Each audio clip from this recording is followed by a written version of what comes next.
Hei, Ner aga kareba tumai. Alhamdulillah baik, Min. Komentar tergokil kali ini datang dari Ner kita Aji Pradana F9E bla bla bla. Aku yang kerja konstruksi di Jepang aja sampai nangis. Wah, penonton jauh ini sehat-sehat di sana, Ner. Nih, pantun dulu buat pemanasan Ubun-ubun ikan bolu. Yang lagi nonton sambil nyender di paha istri, coba komen di bawah.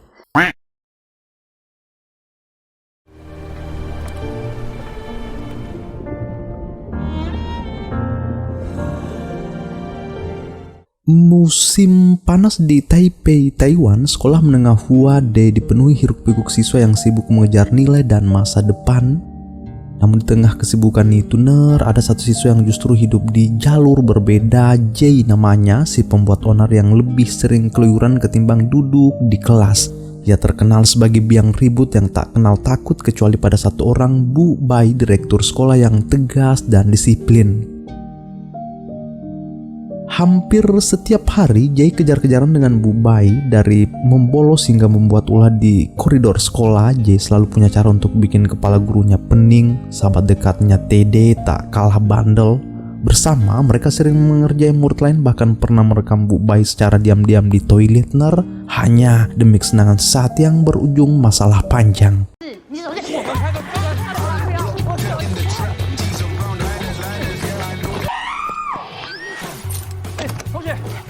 Gadis cantik itu bernama Yesi J, teman sekelas J yang selalu jadi saksi ulah kegilaannya tiap hari. Makin lama Yesi makin muak, bukan cuma karena J pembangkang dan pengacau, tapi juga karena yang merasa J membuang masa mudanya tanpa arah. Sebenarnya bukan Yesi saja yang kesal, satu sekolah sudah hafal betul dengan nama J yang selalu jadi biang keributan. Dan hari itu puncaknya datang dalam aksi kejar-kejaran gila sambil membawa kabur motor Kang Kurir. Jay kehilangan kendali, tak sadar menabrak palang pembatas gerbang, membuat motornya terbang dan menabrak mobil Pak Jali, kepala sekolah yang baru saja parkir di depan.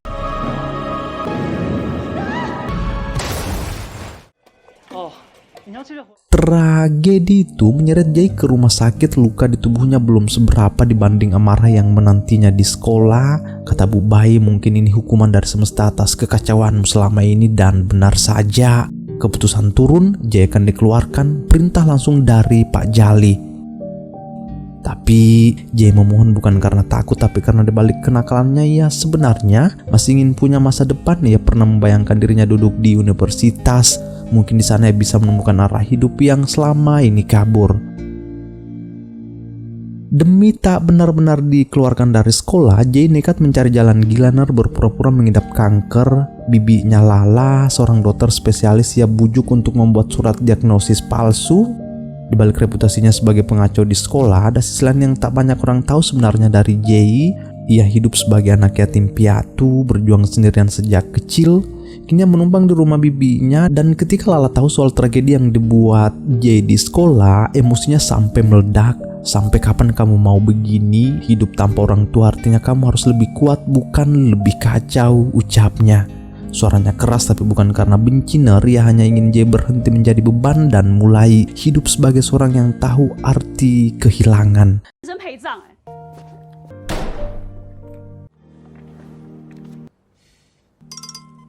Di keesokan harinya, saat Jay kembali ke sekolah, suasananya berubah. Semua mata menatapnya antara kaget dan tak percaya.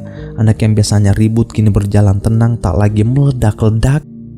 Para guru heran, teman-teman bisik-bisik, banyak yang mengira Jay sudah dikeluarkan kemarin, termasuk Casey yang diam-diam berharap begitu. Tapi ternyata laki-laki yang paling membuatnya kesal itu masih duduk di bangku yang sama. Yesi hanya mendecak pelan sambil mengembalikan ponsel Jay yang kemarin terjatuh. Ia tahu betul kalau hari itu adalah awal dari perubahan kecil yang tak pernah ia duga. Begitu kabar bahwa Jay mengidap kanker tersebar, suasana di sekolah langsung berubah. Para guru yang tadinya geram kini menatapnya iba. Bahkan Bu Bai, musuh bebuyutan Jay, tiba-tiba jadi lembut, Ner. Yang memanggil Jay lalu berkata, nikmatilah masa-masamu di sekolah, nak. Kalau terlalu sakit cukup kirim surat izin. Tentu saja semua itu hasil rekayasa. Hanya satu orang yang tahu kebohongan besar ini, Tede, sahabat setianya yang lebih sering jadi partner keusilan.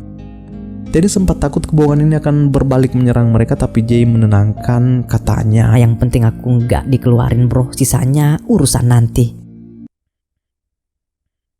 Hari-hari berlalu, Jay mulai memainkan perannya dengan meyakinkan. Kadang ia pura-pura lemas, kadang isin karena kambuh. Anehnya perubahan sikap itu justru membuat orang lain luluh. Bahkan Yesi, siswi teladan yang paling membencinya, mulai melempar tatapan berbeda, bukan lagi muak tapi sedikit iba.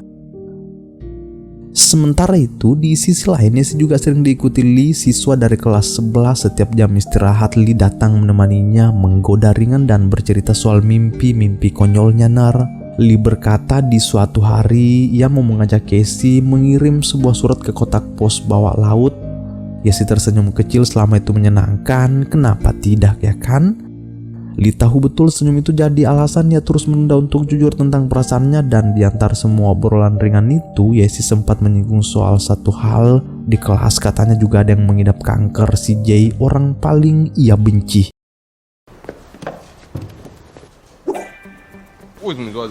Di suatu pagi, Jay dibuat kaget bukan main begitu masuk kelas. Ia melihat nama di daftar tempat duduk dan betapa kagetnya ia saat tahu dirinya kini duduk bersebelahan dengan Yesi. Ini pasti lelucon, gumamnya pelan, tapi ini ialah keputusan guru. Katanya Yesi ditunjuk untuk mengawasi Jay agar tetap fokus belajar dan menjaga kondisi kesehatannya. Jay jelas keberatan. Dari dulu ia paling tak tahan dengan tatapan sinis Yesi, tatapan yang seolah menilai hidupnya sudah gagal sebelum dimulai. Tapi mau tak mau ia harus menahan diri, dan dari sinilah dua dunia yang selama ini bertolak belakang perlahan mulai bersinggungan.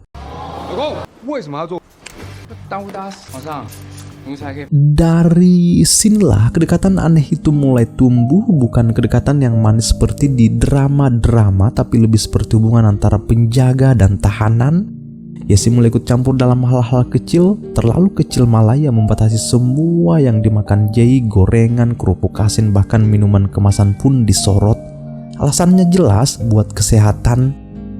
Tapi Jay tahu itu bukan karena perhatian, melainkan karena amanah dari guru yang merasa dikekang seperti hidupnya diatur orang yang dulu paling benci padanya.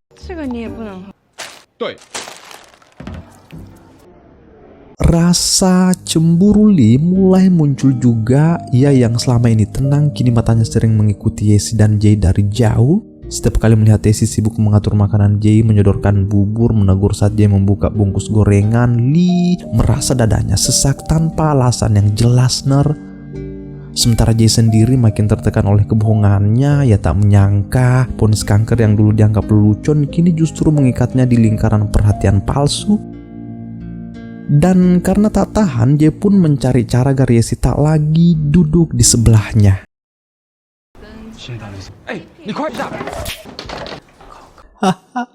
Tamparan Yesi benar-benar mendarat keras.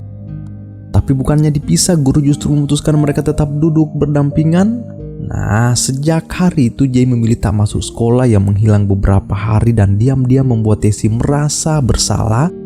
Tede sampai sempat menegur Yesi, "Hei, guru menyuruh kamu mengawasi, bukan untuk menekan." Kalimat itu terngiang di kepala Yesi berhari-hari. Dan di sisi lain ada sesuatu yang tak diketahui siapapun tentang Jay. Setiap kali ia melihat kereta, sorot matanya berubah seolah ada luka lama yang ia pendam rapat.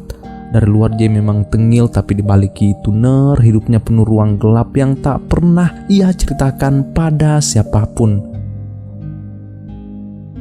Sampai di suatu malam Yesi mencoba datang menemui Jay, hanya ingin memastikan kenapa Jay jarang masuk sekolah, kenapa tiba-tiba menarik diri.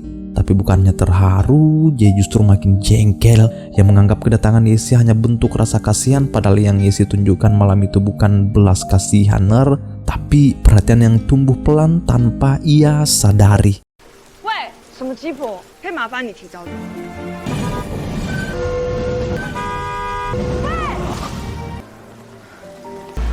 你不顶是我可以控制的吗？你最讨厌别人跟我说 Dari malam itu Yesi jadi sering terpikirkan Jay bukan karena rasa suka tapi rasa penasaran yang tumbuh diam-diam yang mulai bertanya dalam hati kenapa Jay begitu membenci masa depan, kenapa hidupnya selalu membawa luka yang tak pernah sembuh. Setiap kali menatap Jay di kelas Yesi mulai melihat sesuatu yang berbeda. Di balik sikap bandelnya ada tatapan kosong yang berat.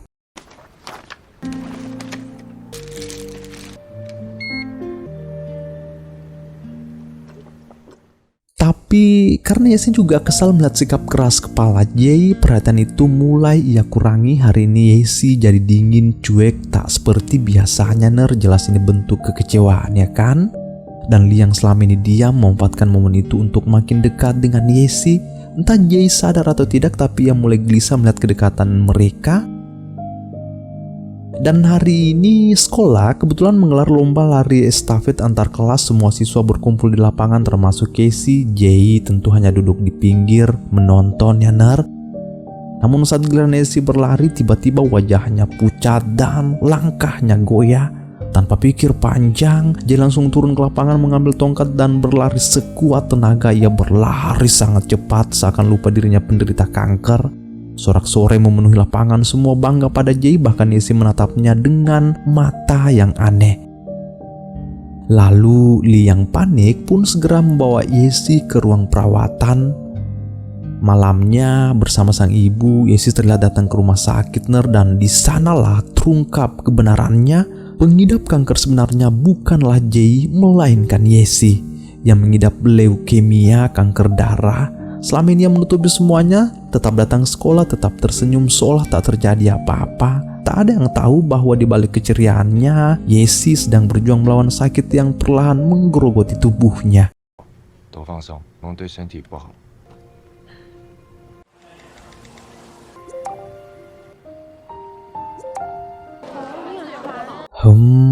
Ada yang mulai aneh dari Jainer. Ia diam-diam sering membuka Instagram Yesi, menatap lama setiap postingannya tanpa sadar tersenyum sendiri.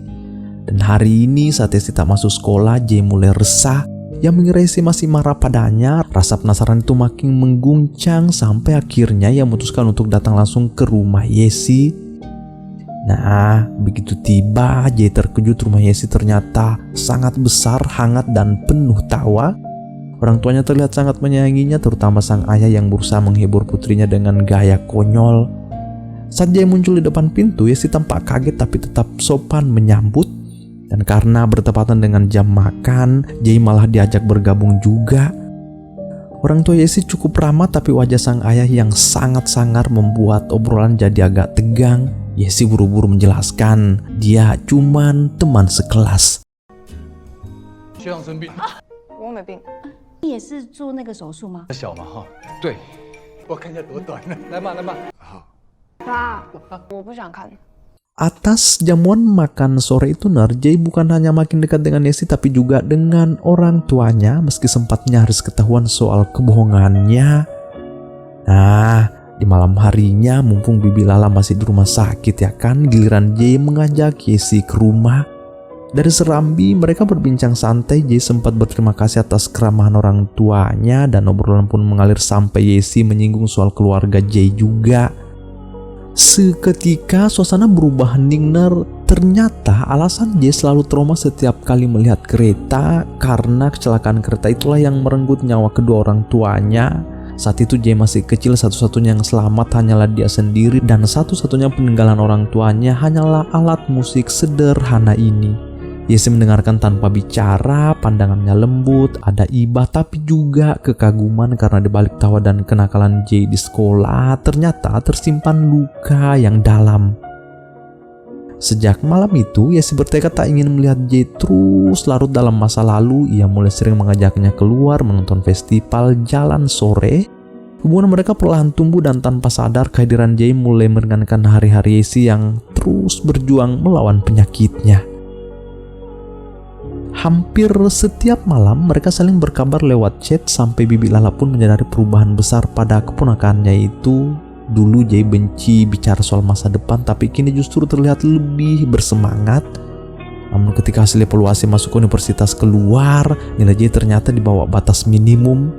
Mengetahui itu Yesi langsung turun tangan, dia memaksa Jay ikut les privat, bahkan menunjuk Lee sebagai pengajarnya juga. Dengan waktu tersisa 50 hari menuju ujian nasional, Yesi benar-benar menjaga Jay bukan cuma dari sisi belajar tapi juga dari makanan dan kesehatannya, seolah Jay memang benar-benar pengidap kanker. Padahal orang yang sebenarnya digerogoti penyakit setiap hari adalah Yesi sendiri. Entah ini yang disebut benci jadi cinta atau bukan, tapi satu hal pasti, perhatian Yesi pada Jay kini datang dari hati. Kadang kalau Jay mulai malas belajar, Yesi menepuk. Bahkan Yesi menyuruh Jay makan kertas, yang penting otaknya encer. Dan untuk menyimbangkan semua tekanan, Yesi mulai mengenalkan Jay pada satu hal yang paling ia sukai di dunia ini.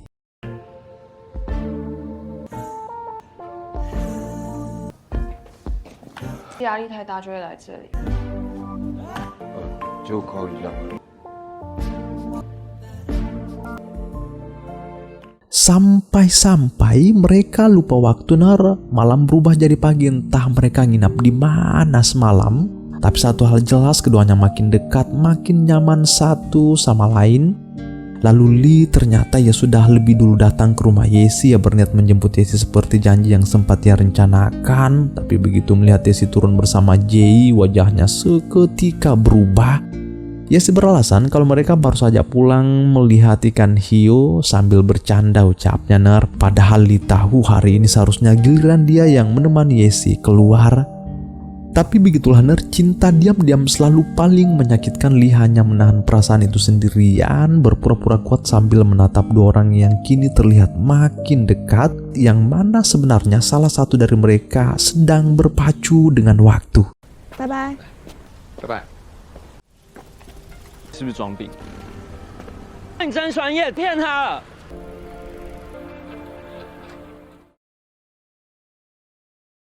Hingga tibalah hari kelulusan, hari yang paling ditunggu-tunggu semua siswa. Suasana penuh tawa dan kegembiraan tak terkecuali Jay dan TD, dua siswa paling pembangkang yang akhirnya juga lulus. Semua itu tentu berkat dorongan dan bimbingan Yesi selama ini. Tapi di tengah keriuhan itu, Jay heran kenapa Yesi hilang. Ternyata Lee mengajaknya ke kolam. Ia akhirnya memberanikan diri mengutarakan perasaan yang selama ini ia pendam. Yesi jelas kaget. Ia tak tahu harus menjawab apa, sebab meski ia menghargai Lee, hatinya tak pernah benar-benar tertuju padanya. Lee juga memberitahu kalau nanti ada yang bilang suka sama kamu tahun ini, tolong tolak saja. Kata-kata itu menancap di hati Yesi. Ia hanya bisa terdiam lalu meninggalkan tempat itu untuk bergabung dengan teman-temannya. Nah, tak lama dia akhirnya melihatnya dari kejauhan. Dan entah karena momen kelulusan ini atau mungkin karena perasaan yang sudah terlalu lama dipendam, Jay akhirnya memberanikan diri. Ia akhirnya memberitahu Yesi tentang apa yang selama ini ia rasakan. 怎么了？你很烦欸。等一下，因为我也喜欢你。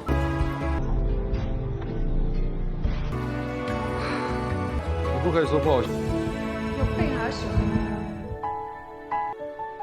Hanya orang sakit yang menyukaimu. Ya, itulah jawaban Yesi. Membuat Jay berpikir apa maksudnya, kenapa terdengar seperti luka yang dibungkus senyum di balik dinding. Ternyata tanpa mereka sadari, Lee diam-diam mendengar semuanya. Dan begitu kata-kata itu sampai ke telinganya, hatinya serasa diremas. Ia tahu persis arti kalimat itu, bahwa Yesi sedang berbicara tentang dirinya sendiri. Selama ini hanya Lee yang tahu Yesi benar-benar mengidap kanker. Ia sering menemaninya berobat, tahu betapa keras Yesi menutupi kondisinya dari semua orang, termasuk Jay. Kini Lee hanya bisa terdiam menahan perih yang tak bisa diungkapkan, karena di detik itu juga ia sadar betul hati Yesi memang sudah bukan miliknya lagi dan mungkin tak akan pernah jadi miliknya. 最好的朋友，只是喜欢叶子。最重要的是。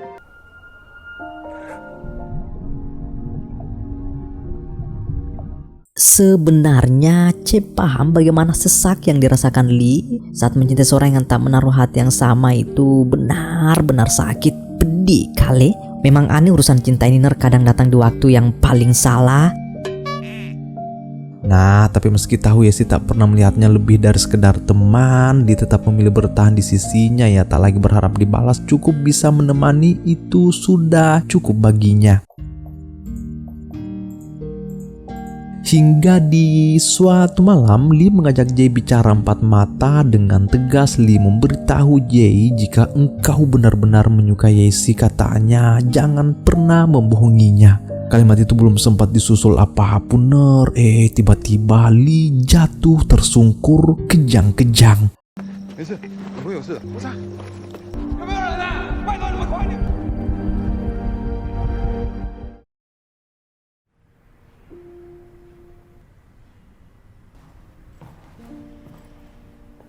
Siapa sangka hari itu ternyata jadi hari terakhir Lee. Kabar duka datang begitu cepat sampai Yesi pun masih tak percaya.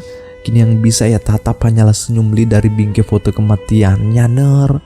Dari tas Lee juga ditemukan sepucuk surat yang belum sempat terkirim. Surat yang rencananya akan dibawa ke pos bawah laut bersama Yesi. Di dalamnya Yesi membaca setiap kata, setiap janji yang dulu pernah diucapkan Lee.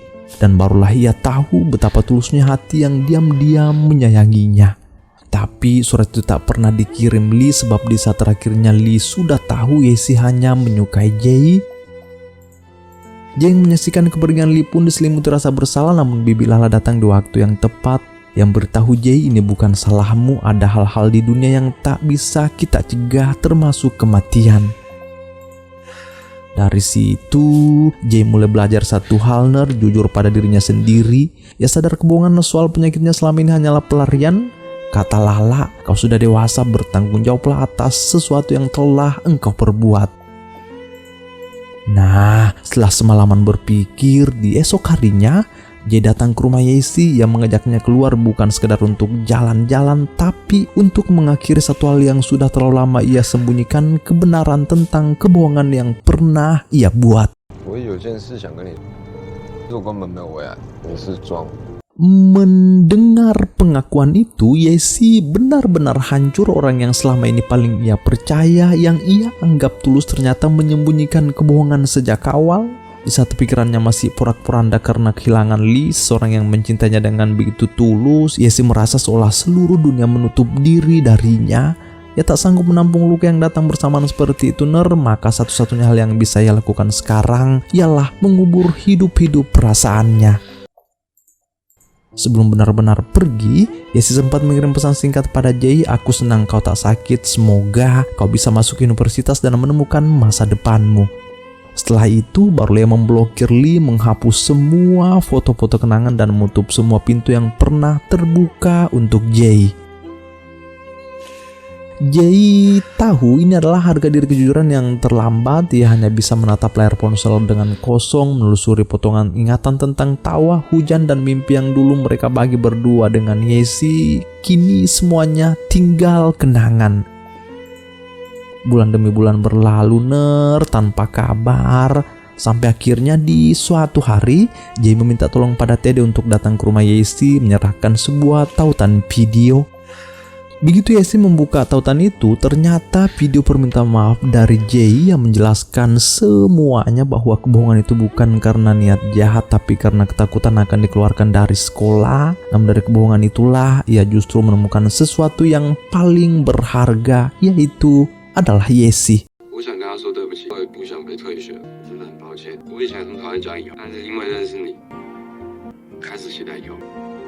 Yesi cukup tersentuh melihat video itu, bahkan dari lubuk hati yang paling dalam ia tahu waktunya mungkin sudah semakin dekat.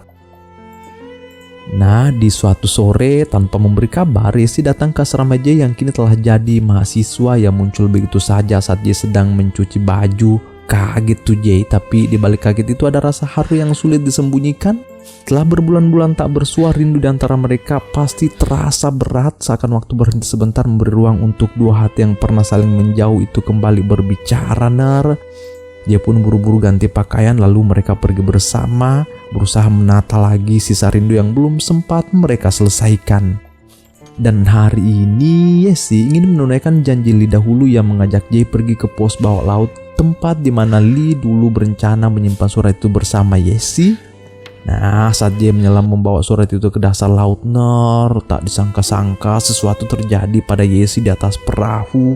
Dan dari sinilah Jay akhirnya tahu bahwa gadis yang selama ini selalu tampak ceria, yang selalu bilang dirinya baik-baik saja, sebenarnya sedang berjuang melawan kanker.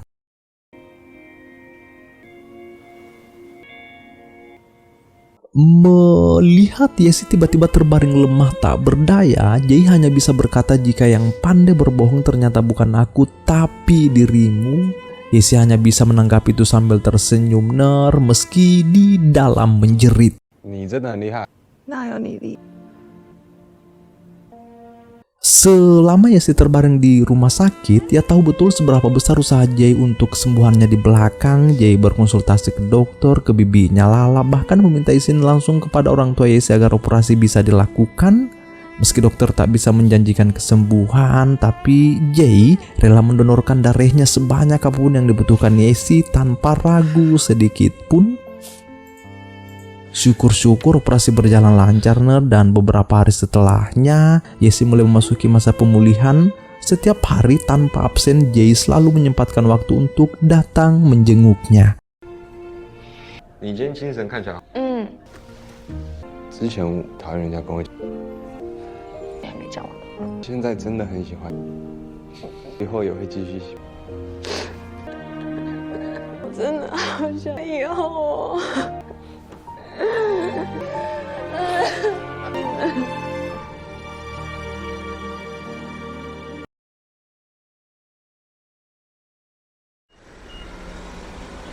为叶子做这么多。